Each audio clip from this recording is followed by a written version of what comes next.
Hello friends, welcome to my YouTube channel. Friends, RPF অৰ্থাৎ railway protection ফ'ৰ্চৰ ফালৰ পৰা 4,660টা vacancy মুকলি কৰা হৈছে। কনষ্টেবল আৰু SI vacancy. Qualification minimum 10th আৰু মেক্সিমাম গ্ৰেজুৱেশ্যন হ'ব লাগিব।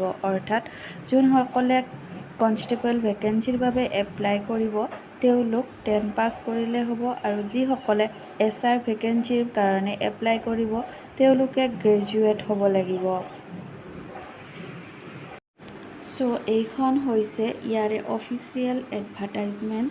সাব ইন্সপেক্টৰ আৰু কনষ্টেবল ইয়াৰ বাবে অনলাইন এপ্লিকেশ্যন ষ্টাৰ্টিং ডেট হৈছে এপ্ৰিলৰ 15 তাৰিখৰ পৰা আৰম্ভ হ'ব আৰু লাষ্ট ডেটটো মে' মাহৰ 14 তাৰিখলৈকে।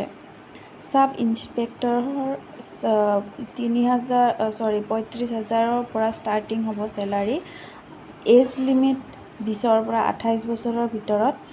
SI পোষ্টৰ বাবে 452টা ভেকেঞ্চি ৰখা হৈছে আৰু কনষ্টেবলৰ কাৰণে 18 বছৰৰ পৰা 28 বছৰৰ ভিতৰত এপ্লাই কৰিব পাৰিব।